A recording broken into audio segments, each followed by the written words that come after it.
Senator Heath. If I request an absentee ballot, who all knows whether or not I have voted that absentee ballot?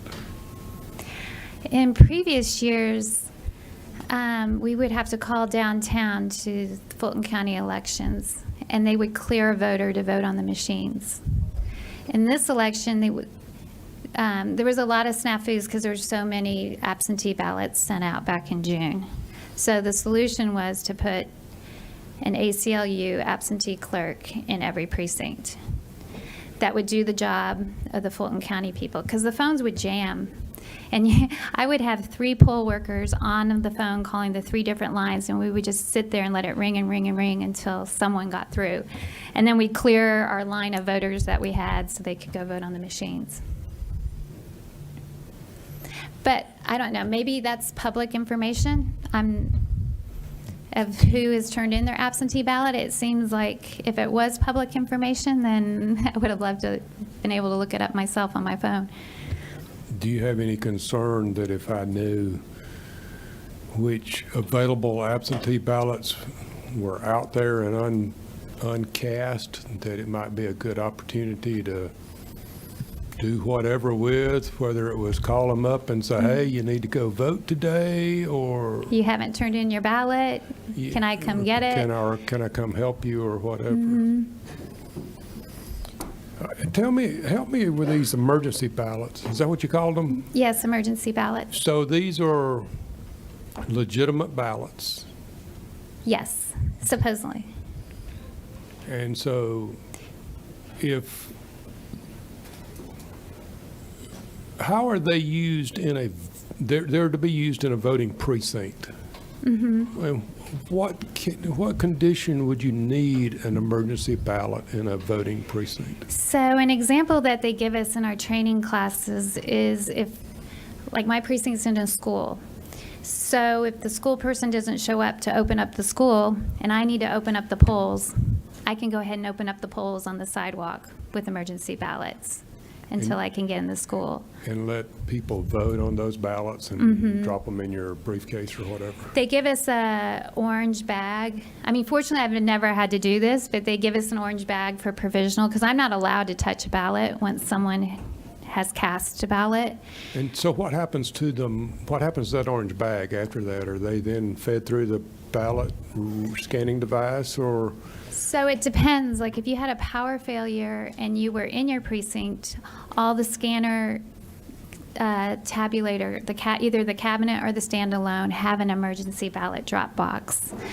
So I did process 5 emergency ballots back in June because our cards weren't printing correctly, and it took us a little bit of time to get the card thing working right. So I let 5 people vote emergency, and they went over and they filled them out, and then they dropped them in the emergency drop box. And then at a slow point in the day, I have to announce to the entire precinct that I'm opening that emergency ballot box. I have to have 2 people with me, and I can take them out, I can touch them, and then I put them through the scanner myself. Senator Dolezal.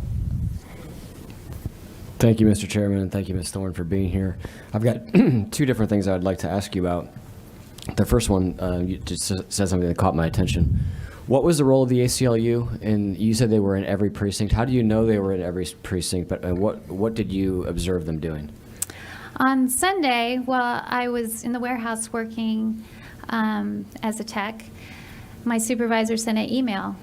She's over all of North Fulton County, and she gave us bullet points of what we needed to do to prepare for the election. And the last bullet point was that we would have an ACLU clerk in every precinct to process ballots, absentee ballots.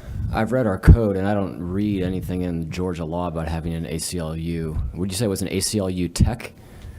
It was an ACLU clerk. I'm sorry, ACLU so clerk. I assumed it was just an ACLU lawyer. What were they doing? So if a voter came in, and most voters aren't familiar with absentee ballots, if they want to vote on the machines, they don't bring their ballots.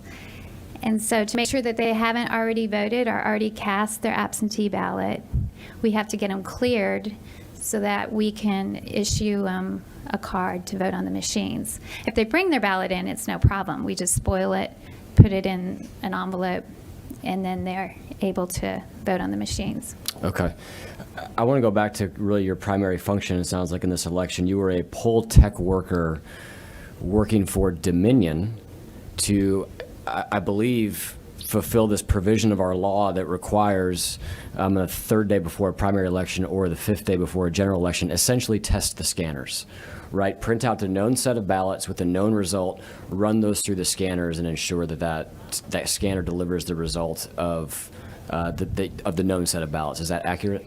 Yes, but my primary job was just printing the test ballots. So, But the one night where I was went out on the floor and did run an actual test, I went through and I realized that I printed 2 for Kelly Loeffler accidentally, but it was kind of late, so I just went ahead and ran it. And when I took my card to Dominion, it passed the test anyway. where was this taking place? Was this at? In the Georgia World Congress Center, Building B.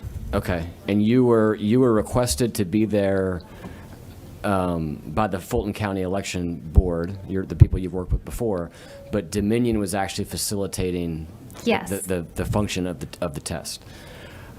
I guess approximately how many scanners would you say that you all had to test? Oh, geez. There are 255 precincts. Each has one scanner. Even mine, with only 2,000 voters, they sent 2 scanners. So, I don't know, maybe, 400. In our code, it speaks to this being done by the superintendent. Would you say that the Fulton County staff was in charge of this process, or were you receiving your primary direction from Dominion staff? I was receiving it from Dominion staff. Okay. And you said this took the course over a couple of days to test these couple.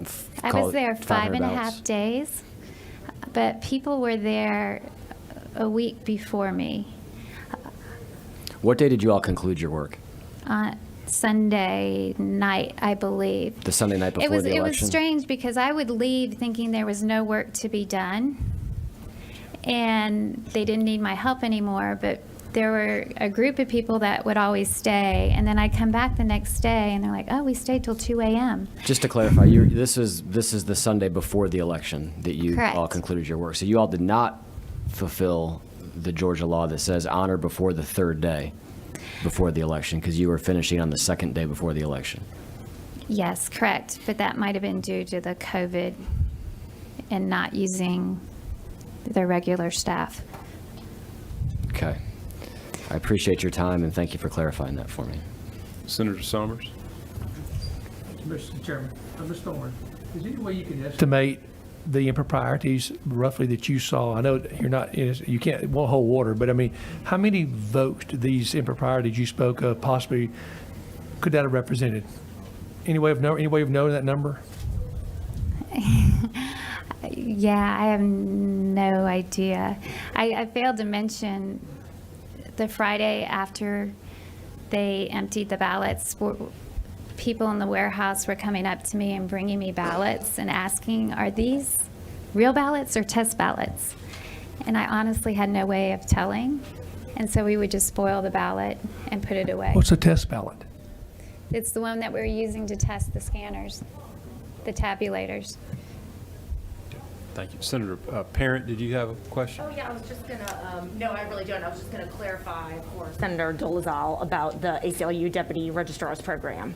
Okay, go ahead. Okay, yeah, so the ACLU, we had a choke point, especially during early voting, with people that had requested absentee ballots but decided they wanted to vote in person.